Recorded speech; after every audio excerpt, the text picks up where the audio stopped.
Hi, it's Ashley and it's Monday on Born This Way. I apologise if I sound a little bit funny. It's because I'm getting over a cold, so if you really can't understand whatever I'm saying, then feel free to let me know. So our topic this week is stereotypes, and I thought it was an interesting topic because I was out the other night and I noticed that what a wide range of people there are in my sort of friendship group and in a lot of the people that I know. And it just got me thinking that often people stereotype us by our sexuality, and it really just made me think that actually it's something that I've mostly been able to avoid, but for a lot of people that won't be the case. So I was interested in hearing what people have to say about that. I think the reason that I've avoided it is because I don't really look like I fit into any of the sort of sexuality groups. I don't look gay particularly, so I've never really been classified as a lesbian. I'm not one of those people that walks in a room and it's like, oh look, she must be gay. I get the bisexual stereotype, I suppose, of, oh, you must be confused or you're just greedy, you don't know what you want, but I just kind of brush that off. I'm a bit like, well, if that's what you want to think, then that's fine, but I know what's going on with me, and that's the most important thing. I think that I normally get stereotyped because of where I'm from more than anything else.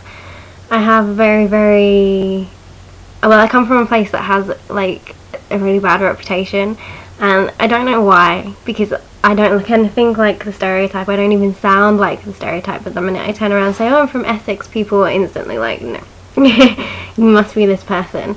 And I'm quite girly and I talk a lot, and so when people first meet me, I think that they assume that I'm a certain way. They think, oh, she must be this girly girl and she's all ditzy and loud, and maybe that's why I get stereotyped from where I'm from.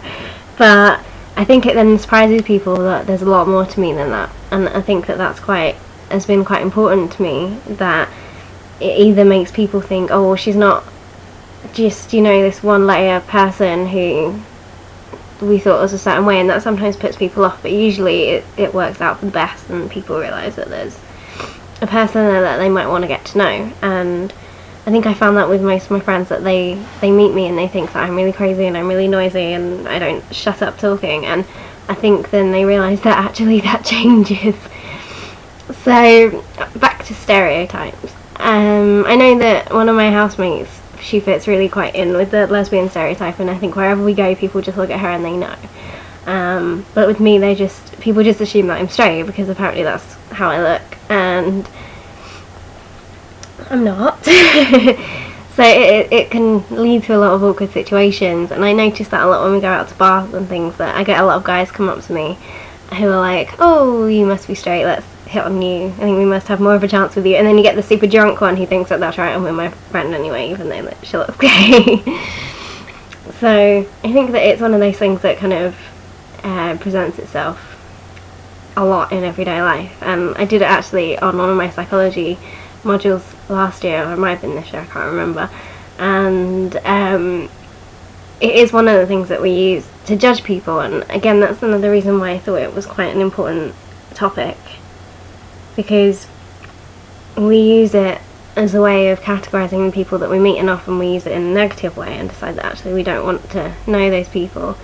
And I live in a town where there's quite a lot of gay people, and I think I'm learning more and more that there's not really a stereotype, that people don't really fit into a particular stereotype when it comes to sexuality, because you get a lot of people who are straight who look gay, and then you get a lot of people who don't at all look like they're gay and they actually are. So I have run out of things to say. It's actually quite a difficult topic to talk about. So I'm going to say goodbye now, and as always you can let me know if there's anything you want me to talk about, or if there's any questions that you have about anything that I've said, or just anything in general.